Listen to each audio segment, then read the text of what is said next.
Hello, everyone, and welcome to our webinar, Transforming Together, Creating a Culture of Community and Professional Learning at Your School. My name is Victoria Moriarty, and I am a marketing manager at Amplify. We're going to give everyone a couple of minutes to join. So while you're joining, please feel free to put in the chat where you're joining from today and what your favorite thing about the science of reading is. I'm just going to give everyone a couple of minutes to do that.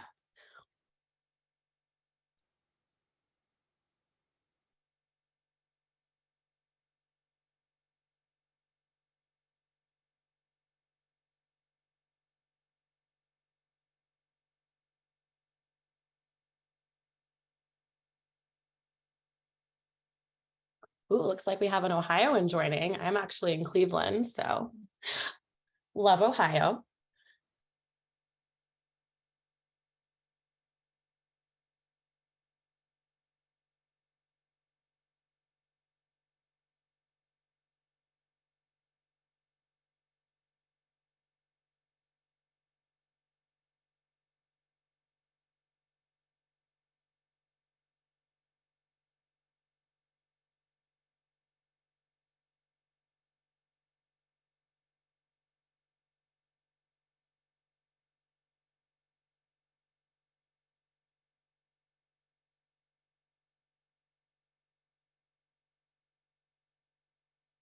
Oh, wow. I see an Australian coming in as well. I actually am a dual Australian citizen, so that's pretty cool. I love seeing my fellow Aussies in the chat.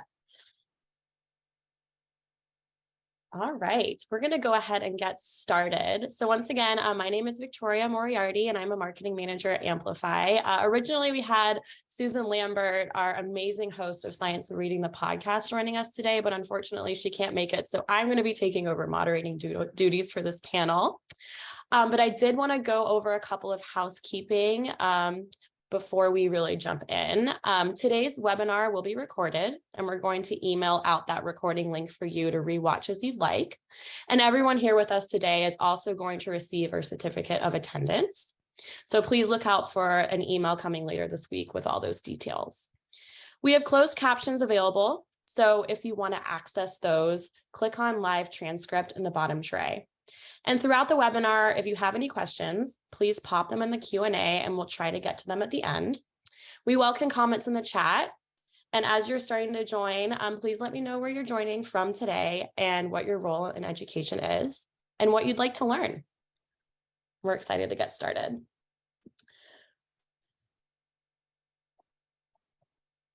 So we still have several webinars left in our series. The Science of Reading is for everyone, including one you really don't want to miss that's coming up this week on ESSER funding and stimulus funds. And if you're interested in learning more about our Science of Reading-based programs, including M-Class, which is our assessment suite, Core Knowledge Language Arts, which is our core curriculum, and Amplify Reading, our supplemental reading program, please make sure to register to attend our customer panel webinars, which are occurring later next month. All right, so today we're going to talk a lot about professional development and how to build that culture of transformation and one that can embrace change. I want to kick off the presentation with this quote from our recent Science of Reading the podcast guest, who was former school administrator Mitchell Brookins. This was a really popular episode that came out a couple of weeks ago, so if you haven't had a chance to listen to it, please make sure you do. And he said, professional development is truly the tier 1 instruction. It's the coaching. The coaching is the true learning. And that really resonated with me, and I'm sure it does with you as you're learning how to use the science of reading and making that shift away from other instructional methods. And that really ties in well to this idea of creating a science of reading ecosystem. And throughout this webinar series that we've been doing this fall, we've talked a lot about the intersection of MTSS, which is multi-tiered systems of support, and science of reading, and how building a complete literacy system where all those elements work together with the science of reading principles as their foundation helps to ensure you can reach every student in your classroom with the instruction and support they need at the right time, of course. Professional development is just as important. It is how your staff can learn to do those incredible things and make these incredible gains using the science of reading, and also have that support and community around them that they need to do what they do best. And when you think about MTSS, you think about all those different tiers. You think about universal and dyslexia screening, think about core instruction, personalized learning, and intervention. But professional development is just as important as all those other components. So now I want to get into our panel portion of this webinar. I want to start, we're going to hear a case study focused on professional development that aided in a successful district-wide shift to the science of reading in Grand Island Public Schools in Nebraska. They recently underwent a full district implementation of science of reading-based instructional practices, and they have seen remarkable gains in student achievement since. They credit much of that success to teacher training, cultivating a culture of learning and buy-in. So please join me in welcoming a panel of educators from that district. Dr. Brittany Bills, who is a curriculum coordinator at Grand Island, and she's also a 2021 Science of Reading Star Award recipient, and she really led the charge in making the shift in her district. We're also going to hear from Kevin Butters, who's a 5th grade teacher, Sara Robinson, who's an academic support coach, and Breanna McDonald, who is an elementary school principal. And I'd love to welcome all of you a chance to introduce yourselves and talk about your role in your district and how the science of reading has transformed your life. So let's start with Dr. Brittany Bills. All right, thank you, Victoria. Hello, everyone. Welcome.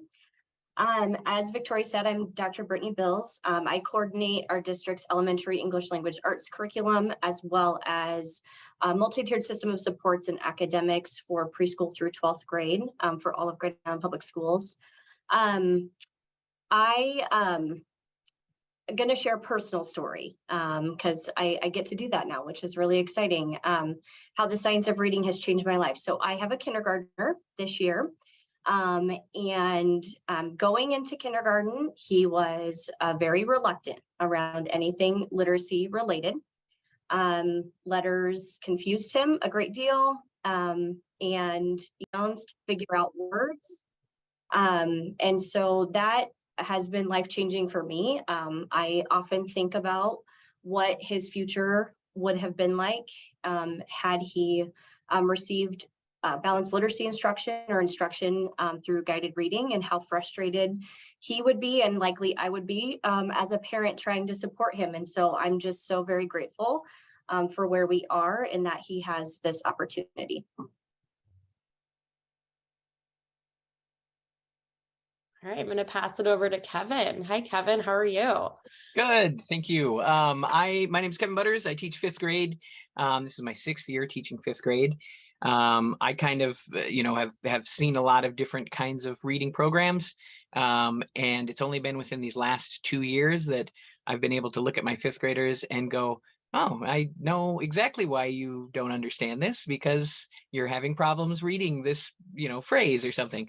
And it's being able to get into the science of reading has helped me figure out things that I didn't think I would need for 5th graders. You think, oh, you just got to read it again type of things. But as I've learned more, I'm like, oh, we really need to work on your phonics, and that's holding you back in your accuracy. And also, same type of thing. My daughter is a 5th grader this year, and since kindergarten through 3rd grade, she needed help. She couldn't read, which really, my wife is an English teacher too, a high school English teacher, so that really worried her. But as we've worked through the science of reading, now she's right on track where she needs to be. So it's helped her out. So same type of thing. It's wonderful to hear. Sara, how about you? Yes, hi, I am Sara Robinson. I am an academic support coach at an elementary school in Grand Island, Nebraska. I just serve the one building, so I'm in one building all the time. And I would say, with science of reading, I thought that I knew what good reading instruction looked like. I still teach, but that has changed, but I teach graduate level reading courses, and, had to learn that what I was teaching those teachers was all wrong after I went on my science of reading journey. So yeah, I would say the biggest thing with it is that I learned what effective reading instruction should look like. And like Kevin mentioned, phonics, I was brought up in a time where it was whole language. And so I myself did not know a lot of those phonics rules. And so that was all good learning for me. And it's really helped me support my building, as well as I would say reading fluency is another thing that I have done a lot of learning on that I didn't necessarily always understand the importance of reading fluency. And over the course of some professional reading these last couple years and different things we've done in our district, it's like, wow, it really is very important. So those are big things for me. And since we're talking about our kids, I actually started my science of reading journey when my daughter was 3. So she's been my little guinea pig through my learning, and I've been able to try things with her at home. So it's actually been kind of fun. That's wonderful. All right. And Breanna, how are you today? I'm doing well, thank you. I'm Breanna McDonald. I'm a principal at one of our elementary schools. This is my first year in that role. Before I was doing the same as Sara, I was their academic support coach. But my science of reading journey started as a kindergarten teacher.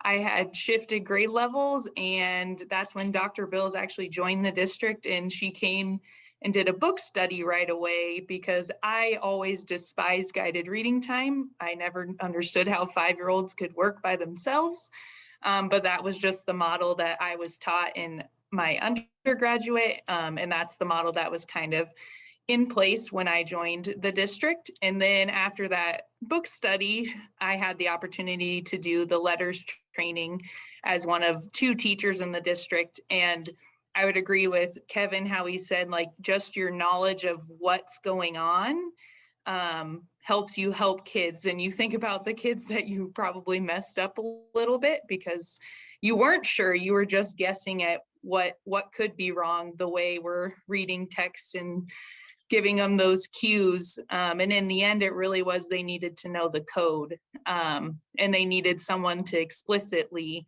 teach them what that meant. And after, we also got to pilot the CKLA program, the skills section, and it was just a huge shift, but it was so much fun to see kindergartners reading and interacting with text and just excited to do things that you would assume would be boring, but to them, it's so fun to get to be able to pick up a book and know what that book says. So I would say my journey and science of reading has kind of come full circle now that I get to support teachers in that, and get to help them discover why it is so important. And we've seen some huge growth from our kids here at Lincoln, from that commitment from all of our teachers. That's fantastic. We're actually getting a few questions from the audience here, Breanna, about the book that you used in that book study. Can you speak to that? Honestly, I don't know if I remember. It was about basically how to take the skills that you're working on and create like structured things to do. So rather than, I don't know if you remember, Dr. Bills, what it was called. It's been too long now. Do you remember? No, I don't remember what it was. And it was one we picked because of our model at the time. Mm-hmm. Our kids weren't necessarily doing anything like really intentional during those like independent times of the reading block when the teacher was with a small group. If I can think of it, I'll let you know. But yeah, I mean, we've really shifted like completely away from that.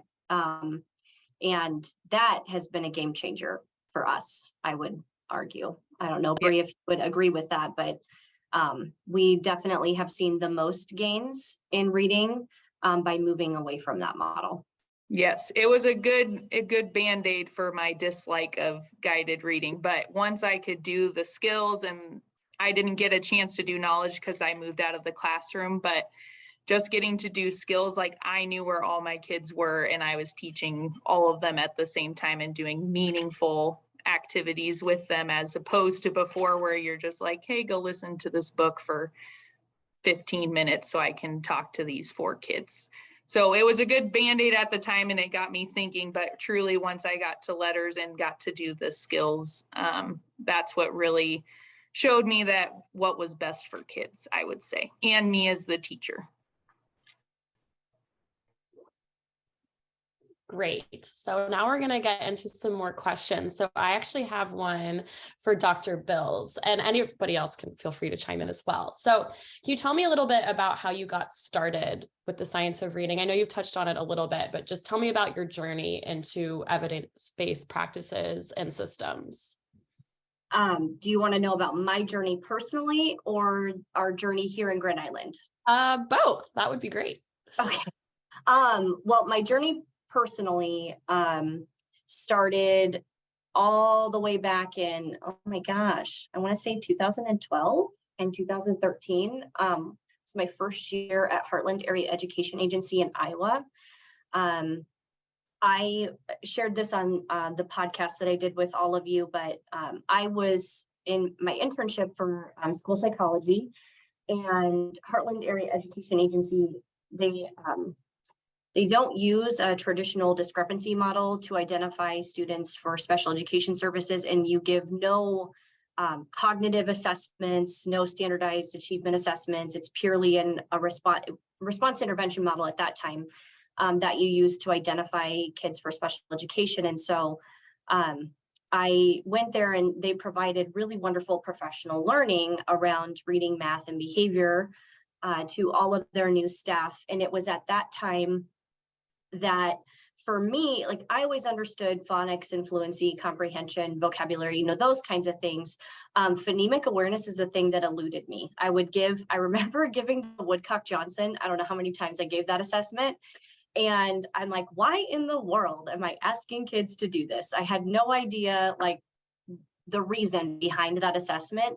And then I went there and received some professional development. I was like, oh my God, I get, like, this makes sense now. But I had never had any training or understanding in reading development or the reading brain, those kinds of things. And so that's really where my passion for reading ignited. And I just took every opportunity I could to get to learn more and get to know more. I had wonderful mentors when I transitioned to a role at Green Hills Area Education Agency, who worked, to foster that and made sure that I had great opportunities. I supported a school district there in really looking at their universal tier, looking at their standards, our curriculum, and really just getting a handle on the type of instruction that we were providing kids as aligned to, sorry, my lights just turned off. It's off on me. They're fixing it. My coworkers are shutting the lights off on me. Yeah, so got to really dig into their universal tier in alignment with what we know around evidence-based practices. And then all of those experiences led me here to Grand Island. There was an opportunity for this position. I remember reading the job description and telling my husband, like, this is my dream job. Like, oh my God, if I could, like, just do this for a living, like, this would be amazing. And so anyway, I'm so fortunate that they, brought me on. And that I had all of the experiences and opportunities that I did coming into Grand Island. And when I started here, I knew nothing about the curriculum that we were using. Obviously, it's a big district. There's lots of teachers. We had all of these great systems already in place with coaches at all of our buildings. And I needed to kind of get a lay of the land. And so I really just tried to get into classrooms. I spent as much time as I could with the coaches and with teachers, just trying to develop an understanding of where are we? Where are you in terms of your knowledge around this? Where's our curriculum? And the more I learned, the more I began to advocate for us to actually move forward with letters professional development. I always tell people, like, there's lots of great professional development out there. Letters is not the only thing. It is what we chose to move forward with, but I kind of spoke ad nauseum, I feel like, about it to my supervisor at the time and convinced her to let me go through facilitator training so that I could facilitate that professional learning for a couple of teachers. As Brianna shared, she was one of the teachers that got to participate initially, and the coaches. And they were just, God, a few months in, I would say, Sara, to professional development. And, we're really thinking about, is this something that we do as a district? Do we commit to this? What are your thoughts? And overwhelmingly, the coaches are like, our teachers have to have this. Like, we had no idea about any of this. Our teachers don't know anything about this. And so our journey really started with developing our teachers, developing our coaches. I'm so fortunate. I feel so grateful because from year one, we had principals who wanted to participate in the letters professional development. Like, they were itching for the same kind of knowledge that their coaches had. And so we've onboarded principals in that process too. And so I would say, a lot of our success and the change that we have made has been around just growing in our knowledge base around the science of reading and what we know about the reading brain. Great. Anyone else on the panel, Sara, Bree, Kevin, want to weigh in on how you really got started with the science reading in your individual roles? Well, I will talk. Funny enough, like, I loved letters training, as Brittany mentioned, letters training, but because of some of my previous experiences, I remember thinking, what am I going to learn from this that I don't already know about reading instruction? I had gone to school and gotten a reading endorsement added to my certificate, and I had taken all these classes and done all these things. And then, like Brittany said, we started, and I was like, oh my gosh, this is totally new learning. Like, it all makes sense. Why have I never been taught this before? And so, like Brittany mentioned, it really did all start with letters, and that was super important learning for me and the other coaches, and now other teachers in my building, is how it's kind of transpired through the district.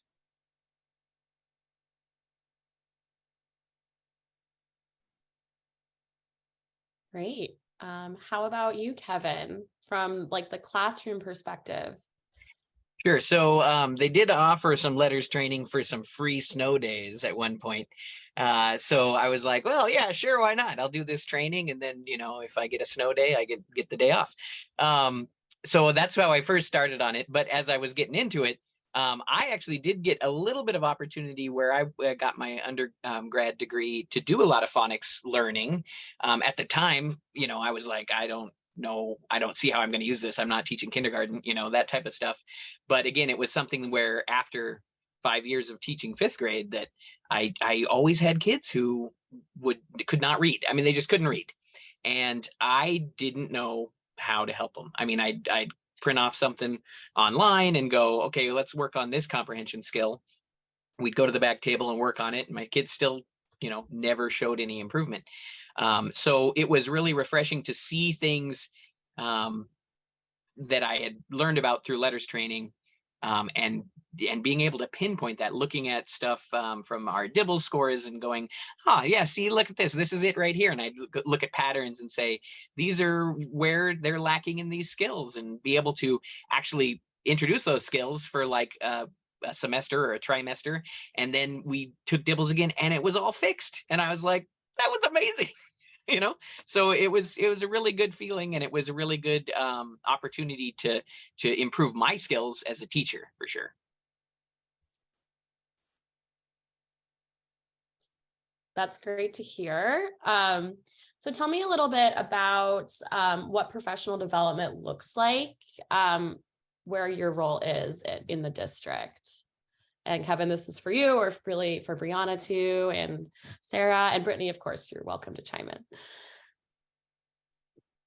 I can start us off. We do a lot of professional development, especially in regards to reading. Since we just started a new reading program last year, we had piloted the year before, and even this last week, right before we went on break, we had some professional development. Dr. Bills actually came to our school and talked about fluency and things that. It's always refreshing, especially the way Dr. Bills does professional development. She always gives us a really good understanding of what we're doing. She'll give us some sort of either article or video or something that will set us up for, oh, here is what you're learning this for, and then we'll go and dig into the learning, and then it's something that always goes, oh yeah, I need to be doing that in my classroom, I forgot about that. We did fluency just this last time, and it really, this week I'm just getting right back into how can I help these kids be more fluent readers. Well, I got to get them reading all the time, and so that professional development is always worthwhile, it's always useful, and we can apply it like right away. So that's a good one. Great. Love to hear from Brianna on how you use professional development. Well, usually the coaches are spearheading, leading that, but having the knowledge that I have and having taught the resources well, I feel like my role really comes in with feedback, and just making sure that things are happening the way that it's supposed to happen, to best support kids and teachers. So for example, I attend PLCs, and when we're kind of in a bind for time and we're trying to figure out how to do things, I can offer suggestions as to what that can look like, whether that's bringing up some of our fidelity tools that we use, or also in regards to when kids aren't getting it. We've worked really hard to establish a system of what interventions can we put in place. We've trained our paras with that. So I took time to train our paras so they could help deliver that, because sometimes the real issue is you just don't have enough bodies. And at this point, we're able to provide intervention to all students at every grade level. So kids that are on and above are still getting something beyond what is necessarily tier 1. But really my job, my role is to give that feedback and support the tier 1, because we see the biggest impact there. Great. And how has professional learning helped you accomplish your goals, especially in terms of like implementing evidence-based practices and MTSS? I'll pick up that one. So in my role, because I'm really like the district lens, right? And thinking about how we best support 14 elementary schools and a number of teachers. And so I think it's really important for districts who are wanting to move into this journey. One resource that I always recommend, Education Advisory Board has a great tool out. It's an implementation guide on implementing the science of reading.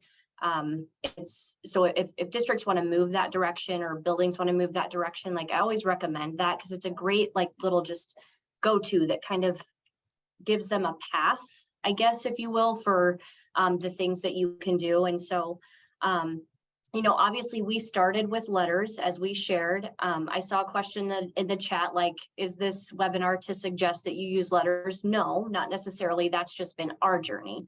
I would encourage any district, if there's district leaders on the call, or any type of leader, a building leader, what have you, I always recommend, like, you have to know what you're talking about, right? You have to know what you're putting in front of your teachers. You have to be just as knowledgeable as you're asking teachers to be, because you're the one that's kind of leading that work, right? And so I think it's really important for leaders to take that on, and to do whatever they can, whether it's listening to podcasts or, getting on Twitter and, following people and reading different articles, reading different blogs. Like, there's a wealth of professional learning out there that's readily available and free. You don't have to pay the kind of money that you pay for letters to get that necessarily. But you have to start somewhere. And everybody has to be involved. Like, that's how you create the culture, right? The culture comes from everybody being involved, not it being the responsibility of one teacher or just the teachers to do the learning. Everybody has to do the learning. Everybody has to be engaged in the learning. Everyone gets coaching, you know, everyone participates. And so, yeah, so we started with letters, and then as we rolled out, you know, new curriculum, new assessments, those kinds of things, like professional learning has to come around all of that too. And so, you know, we look at our district professional development days. We're lucky. We have a handful of district professional development days where the whole day is dedicated to professional learning, and teachers can come and get professional learning. That's what Kevin was referring to. Like last week, we had a district professional development day. On those days, more often than not, I'm the person that puts the professional development together. There have been times like last year with our new resource, we did have professional development from the company. And so, you know, we did some initial implementation professional development. And then we've also done some coaching with them as well. And so we've had specialists come and actually spend time in our classrooms, in our buildings and PLCs with teachers, where our principals, our coaches, myself, the teachers have all had the opportunity to, you know, just kind of ask questions about implementation and dig in and really just kind of learn and grow together. And so our professional development hasn't necessarily been any one thing. It's been a lot of avenues, a lot of different approaches in supporting.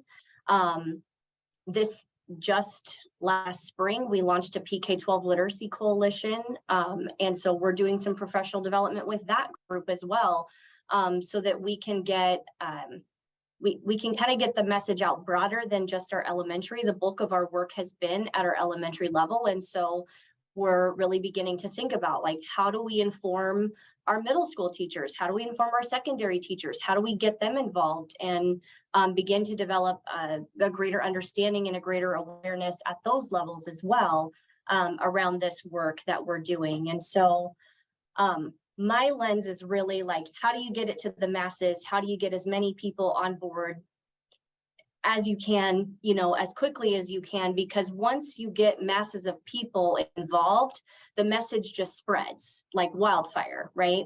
And that's how the culture develops. You have to kind of grow your group of people. Yeah, that's wonderful. We had one question come in, Brittany, about that implementation tool that you mentioned. We can, if you can name it, we can drop a link to it in the chat. Yeah, it's Education Advisory Board's Science of Reading Implementation Guide. Great. So I wanted to sort of follow up on what you just said about, like, it's spreading like wildfire. So how do you go about building that, like, culture of buy-in, especially for people who might be a little bit more resistant to change? Feel free to answer. Anyone else can chime in, of course. When Brittany talked about starting, you know, to share the science of reading information with our district, she really started with the coaches and then relied on the coaches then to share that information in their buildings. And I can speak specifically for my building, that I started talking about some of that learning immediately with the teachers in my building. And then as soon as they were given the opportunity to participate in the letters training, then most of my teachers jumped on it. And I think maybe all but 2 of the teachers in my elementary are trained. So we letters trained, which means they've had that professional learning with regard to the science of reading. And so we've been able to sustain that in my building and been able to, you know, Kevin mentioned the fluency stuff that was done last week, you know, be able to bring those things, cycle those things through and have those conversations and revisit some of that learning. So for me, I would say in my building, it really started with me taking it and then sharing my learning and talking about that stuff within my building with my teachers. And I just created that enthusiasm for that for them. Fantastic. What about you, Brianna? I would say the data is really what I've always went back to. And it really helped when we switched to starting to do dibbles, which was also because Nebraska started their Reading Improvement Act, which required us to do something that specific. But when teachers see the difference from even like we're about to do one in January again, and our last one was in August, when they see that kid that they've hounded a skill with, or they know that they focused on, and they just see the growth of that student, and they're like, oh, I even knew what I was doing while I did that. Because before we all were just trying to scrounge together ideas. But the more support you give them too, the more you can get those teachers that are not so sure. So one way that I did when I transitioned to a different school, and not everybody had jumped on the letters bandwagon quite yet, was just trying to show like, oh, well, here's these interventions that go along with the science of reading, and I will help you get them set up, and I will help you look at the data to do it. And then once they experienced like, oh, when we look at the data, we do the skills kids need, we see a difference both at tier 1 when we're working with them, but also just in their scores as well. So that's always been my selling point, is the more data you can put in front of them to show what they're doing is working, and that their work matters and how they deliver that instruction as well. I think that's really the power, and that's why it's spread like wildfire, especially in our elementaries, because that's what coaches have been doing, is giving that feedback. That's what principals have been doing, and just trying to broadcast the good work that's happened. And we kind of jumped into it right when COVID happened too, and to still see that impact on our students that had that loss of learning has been huge too, to continue in and continue to dig into that work as well. Great. So I'm curious, Kevin, what's next in terms of your own professional learning and development? Is there anything particular that you're excited to start working on? Well, I actually got my master's. I'll graduate on the 16th this year. So that's been my thing for the last little bit of time. But there's I don't know, there's always things that come back around. Like I said, this whole fluency thing was something that reminded me that, oh, that's what I really got to work on. So what I think my next thing is just whatever we're lacking in or falling behind in, we always seem to have professional development that meets that need like immediately. So right now, like I said, it's fluency. We're working on that. There's going to be something coming up next that's going to be, oh yeah, I need to bring that back into my classroom. So it's kind of that spinning plate that you're constantly, keeping on the spindle. That I just look forward to everything we do. So it works all really good. And Kevin, how do you kind of work with your peers, other teachers, administrators in your building to continue to make the change, sustain the change? I do a lot of Twitter. So I like to tweet things and make people go, oh yeah, that's pretty cool. So I especially like, I don't know, I like reading. So it's very fun to be dramatic. So I think that like Bree said, when you show that data that look at all this stuff that's going well because I'm implementing these things, it just, helps other people get on board with those same type of things. There's a lot of times where I've shown things that I've learned in, like, we have MTSS meetings, and we're looking at kids, and I seem to be the one who knows where the kids are falling behind more than anybody else. And it's because I got this training. I got a little bit of extra knowledge, and it gives me something to showcase my knowledge with. So that's what I say. A lot of showing off. Do a lot of showing off. What about from a district level, Brittany? How do you sustain change, and how do you really like help unite those in your district and schools to come together to make the change? So I try to be in classrooms as much as I can, because if I'm the person that's, you know, kind of like Kevin said, you know, the next thing, like what's the next thing that's coming? I can't plan intentionally the next thing without having a pulse on kind of where teachers are, where we are as a district. And so I spend a lot of time in classrooms, and it's funny, like I was in the classroom a couple weeks ago, and one of the coaches was like, "Oh my God, did you see that teacher was just like shaking? They were so nervous." And I'm like, I don't know why people are nervous. Like I'm not in classrooms, you know, because I'm looking for something in particular. Like I genuinely just, one, I love to be in classrooms because I absolutely love to see what our teachers are doing. I love to see what our kids are doing, and I love to tweet about it and show off the awesome work that our district has done. But it also just, it helps keep me grounded in kind of where we are, and what our teachers need. And so that time, you know, that we have dedicated on our calendar, when we're asking our families to keep their kids at home, you know, and to pay for extra childcare, and we're asking our teachers, you know, to really dedicate their time and attention, that time really meets their needs, right? And is gonna give them something that they can go and they can do, they can implement, they can think about in their planning, whatever it might be. But that can't happen if I'm just sitting in my office all day, every day. And so I do really try to get into classrooms as much as I can. Great. So how do you onboard new people into your district or building, and get them up to speed with all these new methods?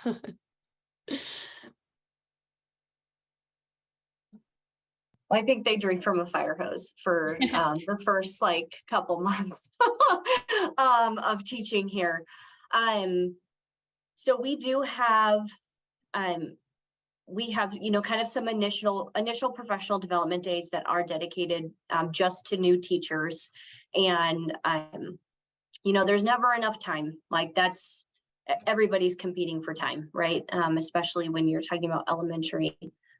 So we do have some dedicated time to professional development around, you know, this is English language arts. This is English language arts in Grand Island Public Schools. I think that's a really important thing for our teachers to know, just because reading instruction the landscape of reading instruction does not look the same in the state of Nebraska, right? And so we always start with our district vision, mission, and commitments around literacy. And we kind of ground our teachers in, you know, this is what we're committed to. This is our vision for our kids, and this is how we plan to get there. And then these are all of the resources and the materials that we have available to support you in making that happen for kids. And so we spend a little bit of time, but honestly, I always give credit to our coaches, because this work would never have been possible like without them. Sincerely, like it never would have happened without them. Like I don't even deserve the award that I got. Like they should get the award because they're the ones who really do the hard work, and they support the work day in and day out in classrooms. And so that's where the magic happens. The magic happens in the buildings. And I've just worked really hard with the principals and the coaches to get to a place where we all have the same vision for where we're going and how we're going to get there. And they know that I'm here to support them with whatever questions that they have and whatever support they need. But I rely heavily on them to make that happen. Yeah, absolutely. So Sara, I wanted to ask you, what do you think is the biggest challenge that teachers, or really anyone, any educator, faces when they're making this shift? And then what would be your best piece of advice for them when facing that challenge? Good question. Question. I haven't experienced necessarily a ton of this in my building, but having just listened to like the Soul to Story podcast and some of those things, I would say, some of the bigger challenges with regard to this shift to science of reading would be, thinking what you were doing was working and kind of being stuck in that balanced literacy approach, and, liking the small group and the guided reading and that stuff, and having a hard time letting those things go is difficult for some. But like I said, I didn't necessarily experience a ton of that in my building. We had a lot of positive things came out of our professional learning. But I would say the other thing would be, and somebody had a question in the chat that related to this somewhat, but districts who don't have resources that are science of reading aligned, that they're still doing balanced literacy and they don't have the resources or the assessments to support the implementation, or to best support the implementation of science of reading. So as far as advice goes along with that is just being able to share the research. I mean, there's so much research behind that. Or today, Bree and Kevin both mentioned data, and using data as a testimonial of like, this is what it used to be like, and this is what we're currently seeing, and just being able to share that data with people, and testimonials, research, that kind of stuff. Yeah, for sure. So I want to pose the same question to Bree and Kevin. What would be your greatest piece of advice you could give your peers who are starting out on this journey? Bree, you want to go first? Do you want me to? You go ahead, Kevin. Okay, all right. One thing that I noticed, especially when I started doing this and changing curriculums and stuff like that, is there is a disconnect right now between some of the things that you're doing and some of the things, like they said, the resources that are out there, the tests that are out there. I know many of my coworkers, even myself at times, was like, but when do I teach theme? Like when do I get to this specific skill, this comprehension skill? And it was like, okay, that's baked into there, but it's not something where you're like, let's all sit over here and really learn the skill of finding the main idea. So I think that right now there was a lot of that disconnect between some things, that how you're testing and how you're teaching and how you're progress monitoring and things like that. So just take it easy, and know that when you see those kids begin to read and be able to do things that they should have probably been able to do 3 years ago, and they start to find successes, those things are all going to come, and things are going to change. I mean, you can obviously see things changing as we go. So that's my opinion. Great. And how about you, Bree? I would say, as a kindergarten teacher, when I was in that role, the biggest challenge for me was letting go, I guess, like Kevin said, letting go of what you were taught. And I'm pretty easily persuaded with data, so it didn't take me long to be like, okay, sure, yeah, I'll try that. But it's scary. It's scary to change when that's all you knew. And I was only a third-year teacher, so I can only imagine what those of you that have taught for 17 years or, have been doing the good work for so long, and to find out that, maybe the work we were doing wasn't enough for everybody. So my big thing is just be brave enough to try it, and be brave enough to be a voice for it. I can't say speaking on this would necessarily be in my top. I do not like attention, but because I believe it's that important, that my big role as a principal now, and as a coach and as a teacher, was just to share the work and share how impactful it is. Because we don't get into teaching for ourselves, we get into it for kids. And I think that's the big piece that I always bring back here at Lincoln, as well as we're all here for kids and we want what's best for them. And so we need to do the work that we know is best. And again, it goes back to that data piece of just showing the work is having an impact on our kids, and they love it. I mean, The kids are loving doing things. We've introduced some interventions even with our older kids, that our whole class that work on skills with phonics, and they're like, we're not doing it today, come on. And you're like, you would never think that a fourth grader or fifth grader would be upset to miss out on phonics, but it's really upsetting to them because it's super fun and they're gaining knowledge from it that they can apply when they're attacking those grade level texts in class. So just be brave enough to try it and advocate for kids and advocate for teachers in your building as well. I love hearing those anecdotes about kids just loving what they're learning. It's just makes our jobs so much better to do.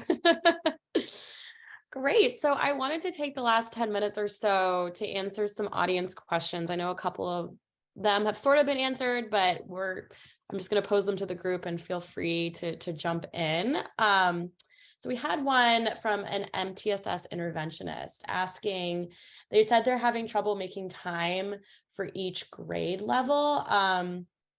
Does anyone have any tips for making time for each grade level?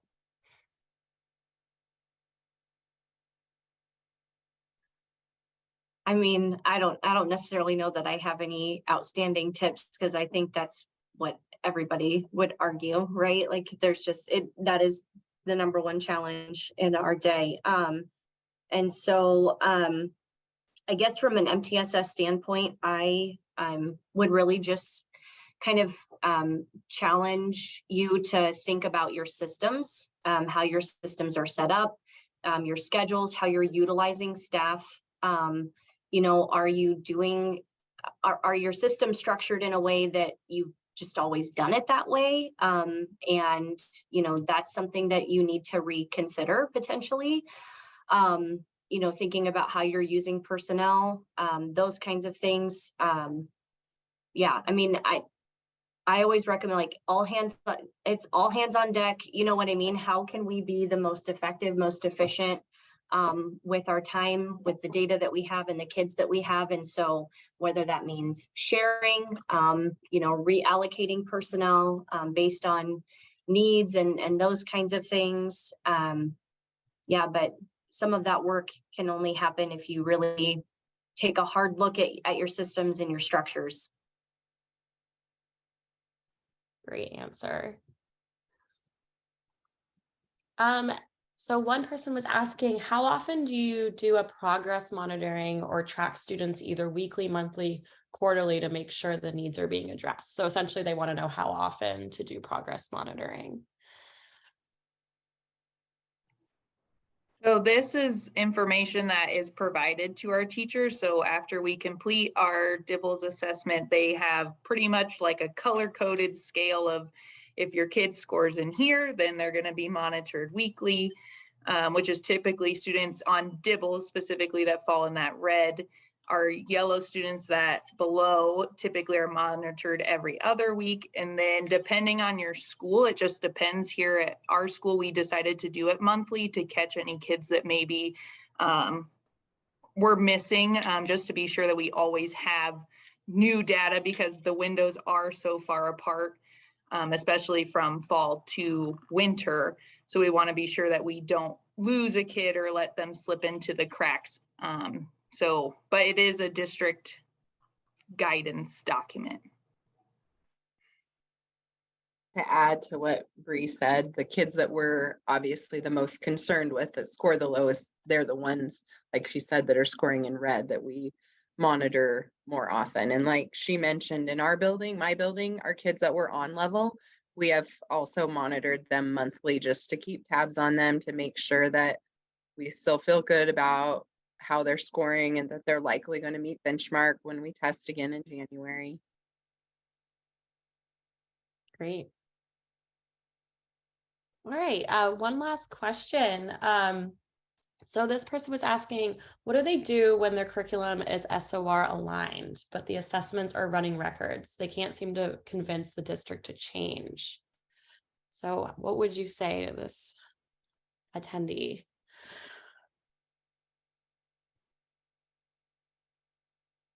I'm sorry. So that's not a helpful answer. I apologize. One thing I think is, one, in analyzing the assessments, I would say you do have, some power, hopefully, over how you interpret those. So rather than, interpreting them in your, standard kind of way, based off of 3Qing, really look at the errors that kids are making, analyze those, do you see any sort of patterns in the data that are coming out, thinking too about your scope and sequence of instruction, because obviously, that the text that kids are going to encounter may or may not have patterns that kids have been introduced to. And so I think just keeping that in mind as you're doing that error analysis, if they've missed a word where you haven't introduced that pattern yet, then I wouldn't necessarily be concerned about that, right? You haven't taught that yet. So, but really, I would say applying what you know about the science of reading to the assessment, the interpretation of the assessments, so that you can get the most use out of the data as a teacher, because there's nothing more frustrating than giving us an assessment and spending the amount of time on an assessment like that and not having data that's useful. So that would be my recommendation. You have the data, you might as well find a way to use it, right, to inform your instruction. I don't know if you guys have any other recommendations that you would offer.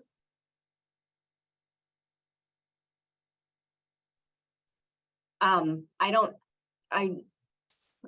know if I should say this or not, but I'm going to anyway. I think another thing I would share is, there are assessments that are free, right? So Dibble's 8th edition is free on the University of Oregon website.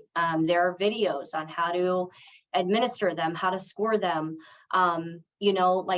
take it if you can, without getting in trouble and getting fired, take it upon yourself to give some assessments that are science of reading aligned, right? And gather some of that data so that you have it for your class. Like, I do understand that would be extra time that you would be giving assessments, but that data is definitely more useful for you in regard to making decisions. And you may find a way to pull that data together to help inform you as well. And so that's another thing you could consider. Great. Thank you all so much for joining today. I think that's all the questions that we have. Wanted to give an opportunity for anyone else to chime in here, but if not, yeah, thank you so much for joining us tonight. Did want to remind everyone that you will be receiving the recording to this webinar later this week and our certificate of attendance. Thank you so much, everyone, for joining. Have a great night.